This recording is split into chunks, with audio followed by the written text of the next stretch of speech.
Hey, House of Hardcore listeners, the House of Hardcore podcast is one of the many podcasts here on the Gas Digital Network. Gas Digital has a massive on demand library of thousands of hours of your favorite podcasts and shows, all in full HD, ad free, and uncensored.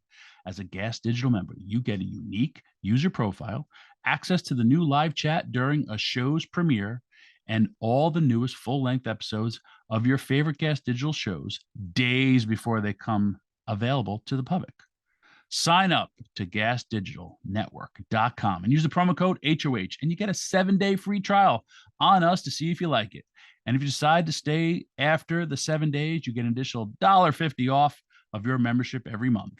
That's gasdigitalnetwork.com, promo code HOH, and get a 7-day free trial. Let's get back to the show. Fill her up. You're listening to the Gas Digital Network.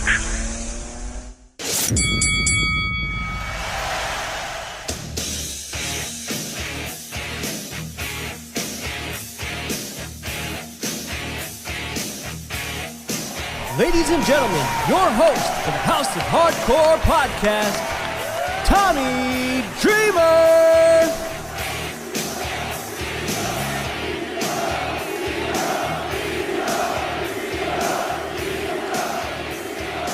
Hello, everyone, and welcome to another episode of the House of Hardcore podcast. I'm your host, Tommy Dreamer, and this week I got a shooter, Bobby Fish. What's going on, buddy? Same shit. Can I say that on you? You can say whatever you want. Same shit, different day, sir. I like that you popped when I said that you were a shooter. You are. You train MMA stuff. I was just training today. See, I know. I watch your style. Come on now. Yeah. I should also say House of Hardcore OG because you worked a few of my shows as well. But I did way back when. I think you might have been. I think House of Hardcore might have been my last. Yes. Before I went to NXT. Yep. And we'll get to all of that. Question I ask everybody: what got you hooked on the lovely world of professional wrestling? Oh, I thought you were going to say heroin. Well, we'll get into that heroin too. Got me hooked on. I started watching it with my father for sure, and I do remember my first memories of it. You know, and they're kind of vague, especially at this point. But I remember being in traffic going to what I believe was either the Glens Falls Civic Center or the RPI Fieldhouse, and it was my dad, my uncle, some of my cousins, and Bob Backlund was in a limo stuck in the same line of traffic that we were. I don't know that was what hooked me. In fact, it definitely wasn't, but that was like my earliest memory of it. I'd say as far as what hooked me was seeing NWA, the Crockett years. I mean, I was a Hulkamaniac and all that stuff, but in upstate New York, once TBS and like Turner Broadcasting came on, and this was like late 80s, early 90s, to see the NWA stuff, you know, Dusty and all his glory and that stuff, it was like, whoa. I don't want to say, I don't know, in my adolescent mind it was, oh, this shit is real, where WWF was a little bit more cartoony at the time. And still real. Hello, who you think we're talking to? Come on now. Pardon me. And according to some of your opponents, they say you think it's real too. Oh, but I'm bummed. Did you have a specific real to guy? Me, damn it. Exactly. Yes. Did you have a specific guy? Like, who was your guy?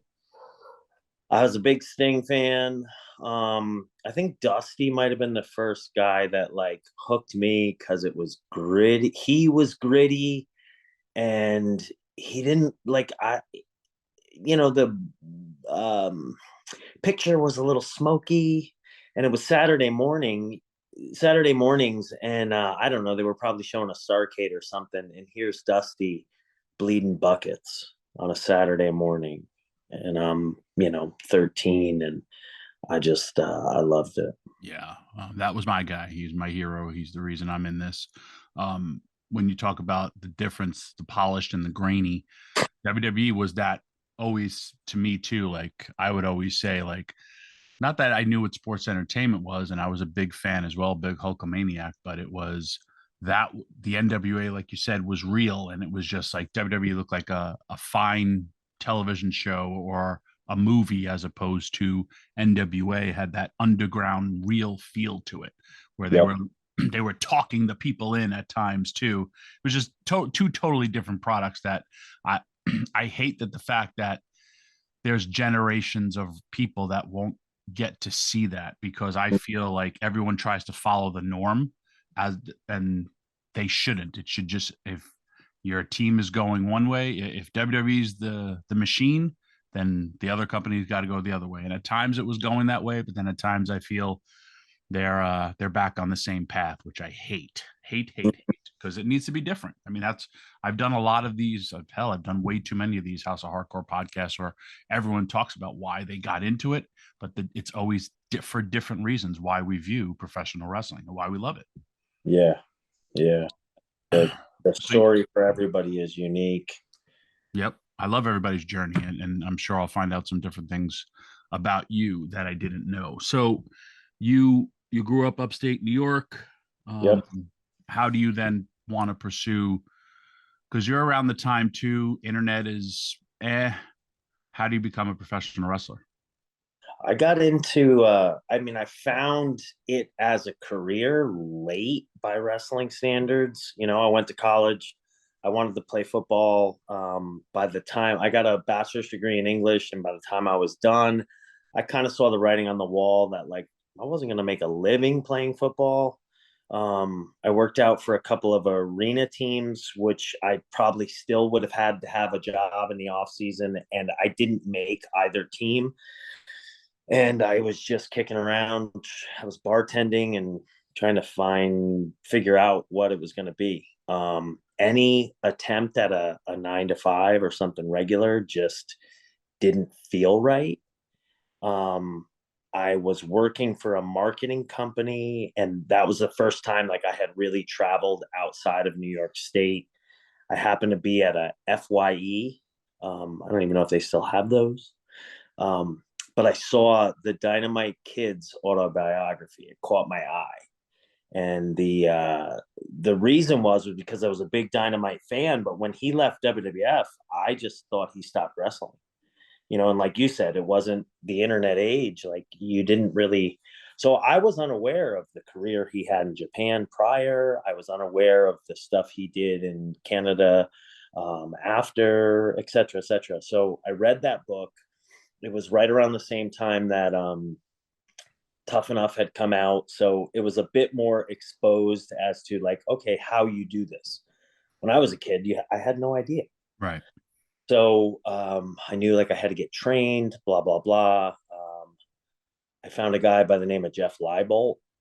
Long story short, ended up with Tony DeVito in that way in Newburgh, New York, and started training with him. And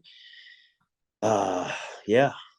And I totally forgot about DeVito and your connection. And as soon yeah. as you said it, and then I was like, of course it was Tony in upstate New York. Yeah. He Yeah. had that whole little area for a long time, and Tony helped out a lot of guys. He's another one of those uncredited warriors out there.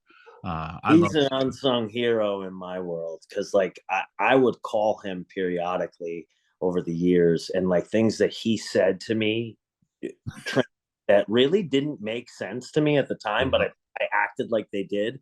They made sense to me all these years later. And I would call him or send him a picture of something that I saw, and just let him know that the little pearls of wisdom, I use some of them still to this day.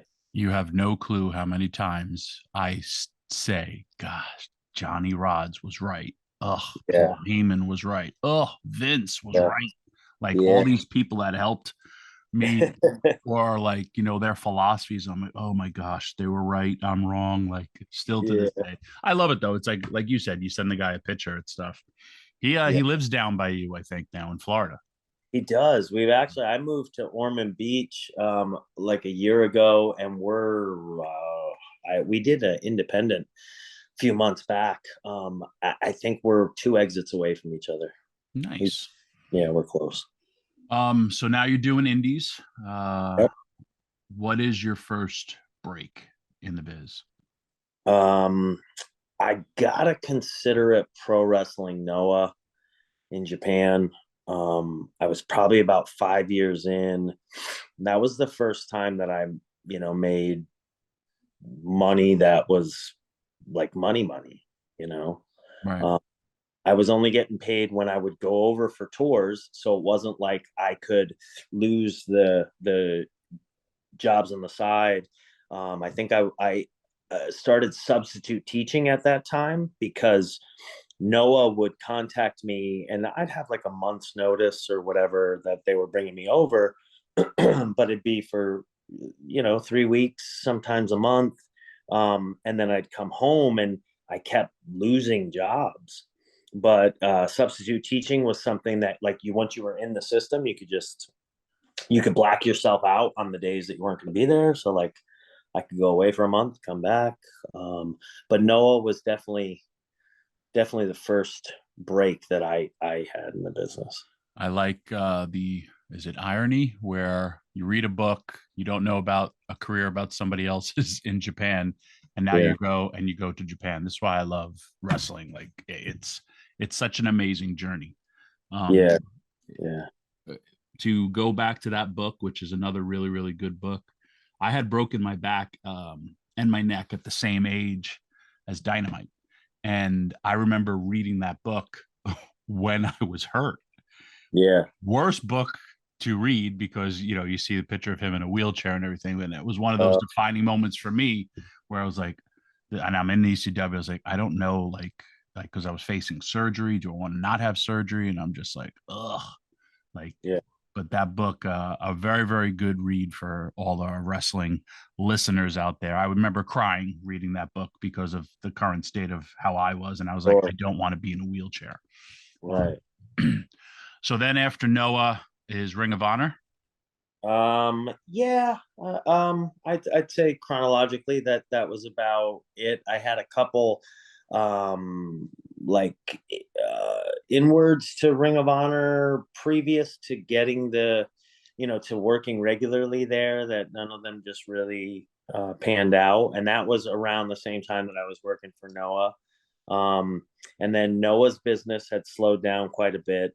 Pro wrestling for me, I had both of my daughters at the time, and pro wrestling for me wasn't it had kind of plateaued.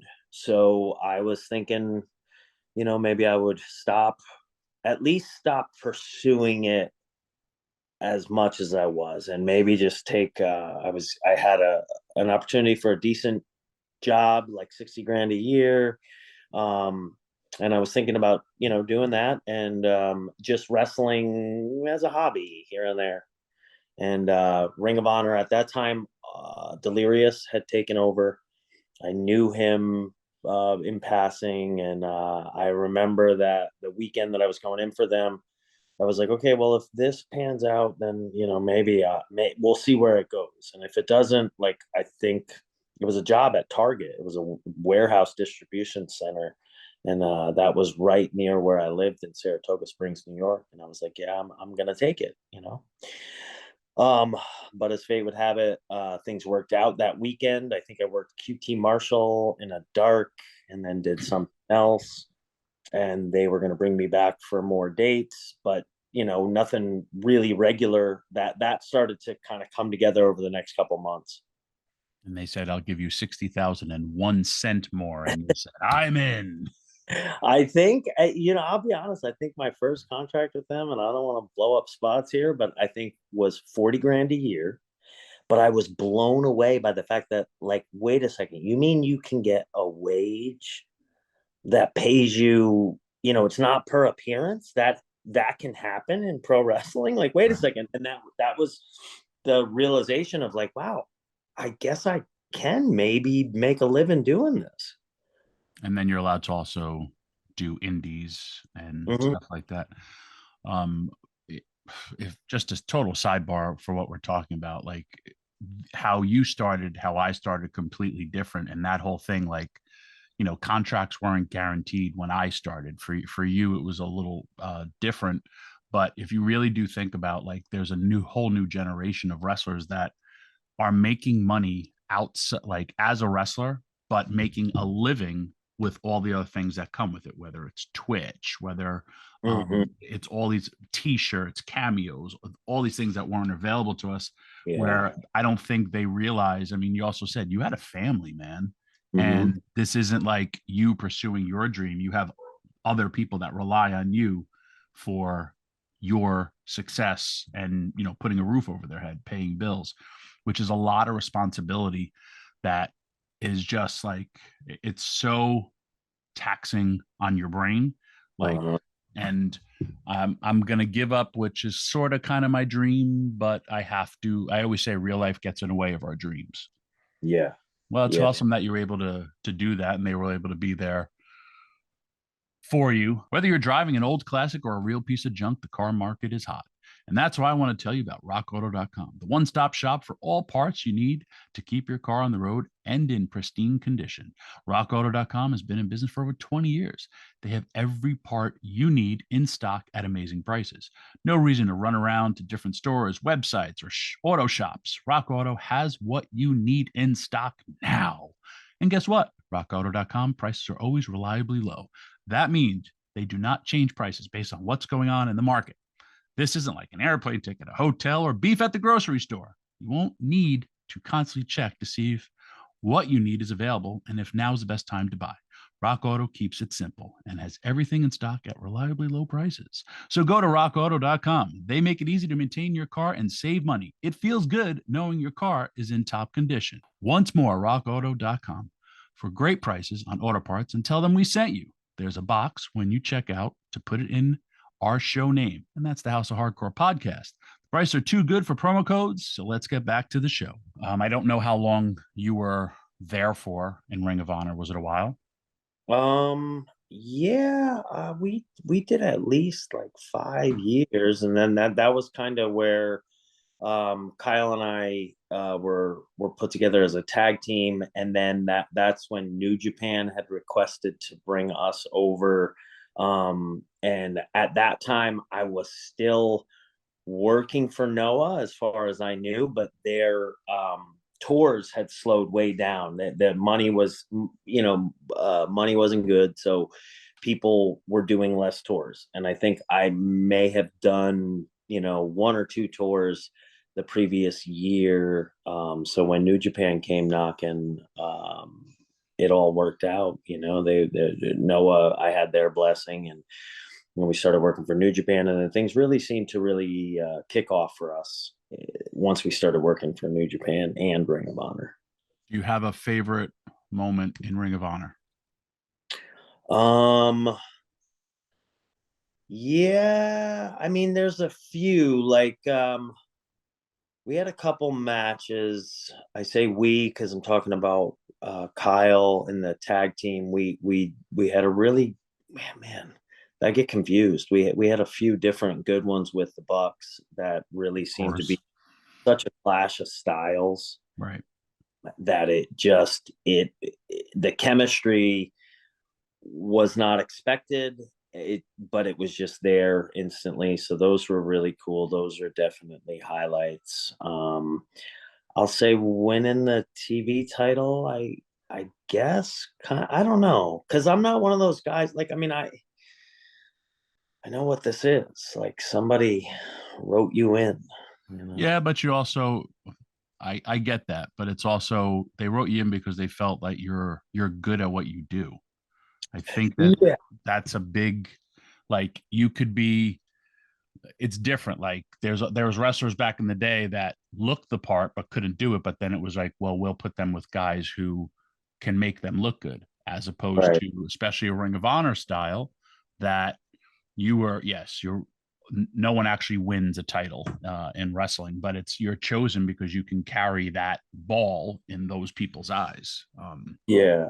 So, well, that one sticks out because it was Tomohiro Ishii from New Japan, and like I said, we had started working for New Japan at that time, and Ishii was, one of the top guys there. So I had the blessing of New Japan to go over on him. And I had, obviously the backing from Ring of Honor. They were going to push me in a singles capacity. So, and at that time, we really had a lot of we had a lot of influence, if not all influence, on what our gimmick was, and our promos, and like Hunter really gave us a lot of run in that way. So we were able to. Our art was our art. Nice. So then from there is NXT. Yeah. How Yep. did total another sidebar? I Mm. remember I didn't even work in WWE, and Mark Carano called me up about you, Really. and it Uh, was this whole "who the fuck is Bobby Fish?" And I was just like, "Oh, Bobby's a great guy, I know well."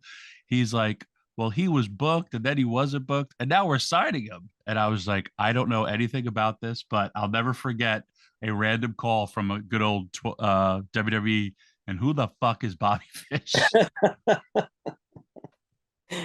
it's not a name you hear every day. Shout out to the Stooge, Mm, Mark Carano, top yeah. Stooge. Um, so NXT, where I felt some of your best work was done. I loved the whole Right. Undisputed Era. I mean, the black and gold was off the charts. It was what it was. It was a complete brand. It reminded me of ECW in the sense of it was different. It was that raw, that gritty, and you saw all these talents that were flourishing in other places all come together. Did you feel that same way? I did. I mean, it's a window in my career that I cherish that time. I feel like we were, it's kind of surreal to think back to, like, you know, finally get signed there, whatever. And at certain points along the way, I definitely resigned myself to, like, yeah, my career is going to be in Japan, it's going to be here, but WWE was not going to be in the cards. May So I ask when one how old were you think, if you remember? I signed, Yeah. one, Wow. That's yeah. awesome. So if somebody had told me, I don't say this to many people, I'll say this to you, Tom, you're a special one. Like, on the come up, because I think you can relate. Like, if you were not 6 foot and you were north of 30 years old, WWE really wasn't in your cards, and it Right. and changed over the years. But, like, if somebody had said to me all the way back then, "Look, you're gonna get there and you're gonna make what you're gonna make and blah blah blah," but it's not gonna happen until you're 41. I'd have been like, "You're smoking crack. Right. Like, That please stop, because it's not funny." that's a, the Triple H regime Mm, where, and that's why I said it was based upon your talent and your ability that got you there. And that whole journey, though you said you started late, but I mean, you're really good in the ring, and that whole group clicked, and you made a name for yourself. And it's all about the journey, right? And I 100%. feel that's a trip. That's the Triple H regime. Whoever helped you get in there, Mm, your work backed up what you did, and mhm, and that again, that whole, you guys reminded me of a shooter version of DX. You know mm, what you guys did, and that faction was so key in the development for that brand, mm. especially the black and gold brand. To be honest, when when we were making our way in, and Hunter asked us, what we would pick for ourselves as a gimmick, and Kyle and I thought we would tag, but we had no real thoughts about a group. So when they had first presented the idea, and at that time it was just the three of us, it was Kyle, myself, Right. and Roddy was already there, but had his own thing established. It was kind of like, okay, when's the other shoe going to drop? Like, this is a rib. But it was their idea to put us together. And I truly, like, through that time, the four of them, or the three of them, are three of my legit best friends in the business. So work was it. I won't even call it work. Yeah. It was so much friggin' fun. And there were numerous times that we would sit in the locker room and look at each other and be like, we get paid for this. This is it's a mind fuck. It's crazy. There's a famous book that was turned into a movie, The Rookie, and it's the oldest rookie. The guy who I think Dennis Quaid played it, but he finally makes it to the majors. I think he was 40 when he gets finally signed and pitches for the Tampa Rays. He was out of baseball. You never left this, but it's fascinating because I didn't know. You look really, really young still. You got a good physique. You got some good fish genetics, and that fish oil works. Everyone talks about it. The Italian, that olive oil or something. I don't know.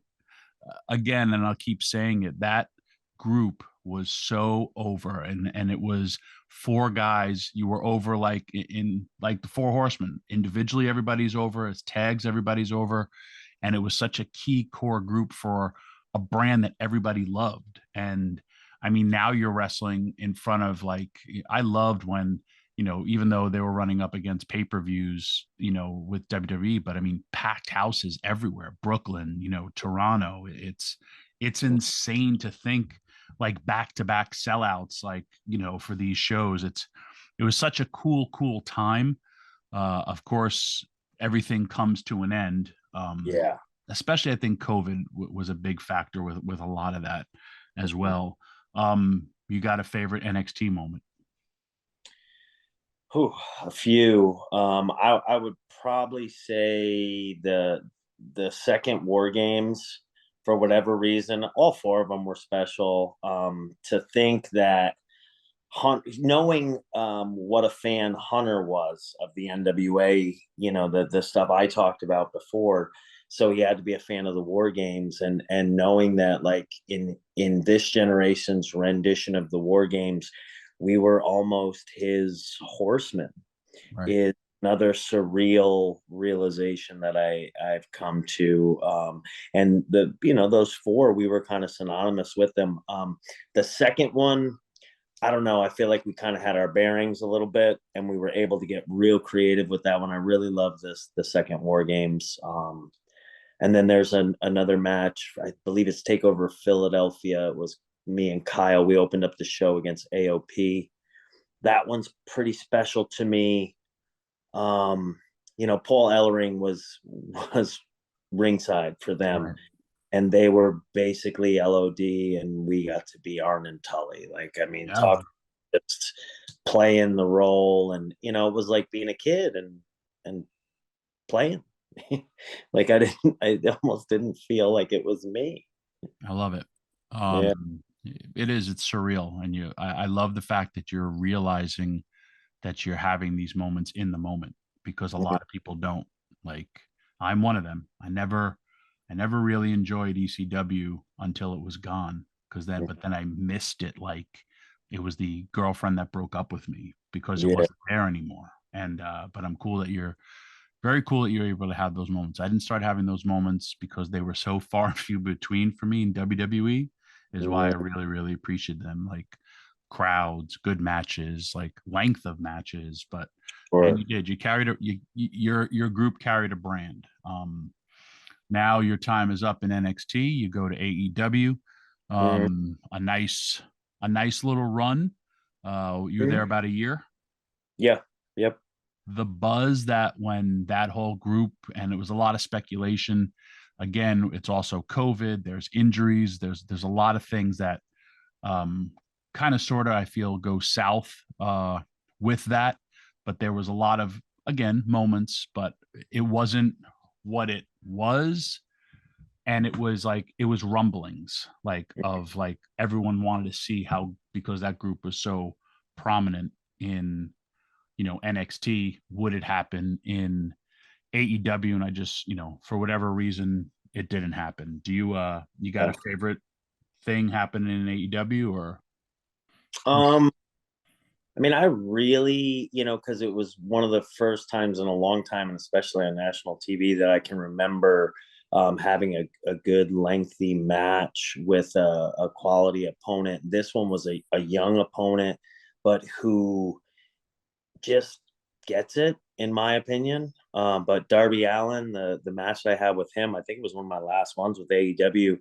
Um, you know yourself when you talk about things before, you kind of get an idea how things are going to go, and it was a good feeling from the jump. And we went out and yeah, it was give and take, and it was fun, and it was everything wrestling was supposed to be, and it was everything wrestling was for me numerous times formerly, and I really enjoyed it. I had no idea that was kind of my last one there. But that wouldn't have made any difference or whatever. I don't have a moment there as much because like you said, the rumblings. There were, once Kyle came in, it was like, oh shit, we're gonna get Red Dragon in the Bucks, and I still feel like money was left on the table. Yeah, it was. From a tag team standpoint, there was the Bucks, FTR, us, some of these new teams, the Gun, the Son of Billy, and blah blah blah. Like you really had a good, interesting mix of tag teams. And it's easy to play armchair quarterback here and book the territory, right?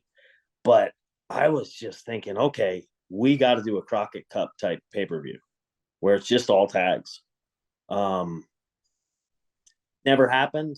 That that sucks. And then for us Matt and Nick, we really never got another match with them. We did I think it was a triple threat tag, but yeah, some of that stuff I have little regrets for, which if they did happen, potentially could have, replaced. But work. Oh, and shit, how could I forget this one? Sting, getting to work with Sting. Are you shitting me? Yeah. Like 14-year-old me. Again, another one of those moments that would have been like, you're out of your friggin' mind. Like when I went to the Altamont Fair, I was 13 years old and they were doing the airbrush shirts. I had his sports or his Wrestling Illustrated cover airbrushed onto a t-shirt. And the year before, I had it done for Brian Bosworth. And then here I am in the AEW locker room after Sting came up and complimented me about my work. We had a conversation where I retold him that story, and then he's talking to me about the interaction between him and Brian Bosworth. Like, whose fucking life is this? Yeah, just nuts. First of all, I never met Sting until I went to TNA. And when I started getting in the biz, Dusty's my hero. But when I got in the business, you think you're smart, how your gimmicks would be. I wanted to be a cross between Sting and Muta because that was the biggest Sting mark. I don't ever meet him until TNA, and I'm in my one shot. I'm in a battle royal, and I swear to you, all my tunnel vision for Sting, and I come in there and I just jump on him and I go, "Give me the Sting comeback." And he's like, "What?" And I start doing his stuff to him. And I'm like, until he's taken it, I'm going to keep doing my best version of Sting. And when Sting lit me up with his Sting punches, the punch left, right, I was in pure Mark Kevin, and I was in, 20 plus years. I love Sting and the business that he's doing at his age. I'm 51, he's 62. And I love it. I do. And he doesn't need the money. He does it because he loves this industry. And I love that you were able to have that moment too, because I say this to everybody, like you're a football guy. Who is your favorite football player? You have one? Brian Bosworth. Awesome. He was Brian Bosworth. He can never try to sack Russell Wilson, who's currently playing today. But in our world, he can. Right. You can fight Sting. Total other sidebar, which wrestling fans could go and look.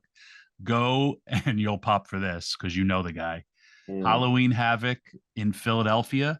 I don't know the year, but look it up and you will see a fan dressed as Sting, hard camera, doing Sting stuff. That fan is the Sandman.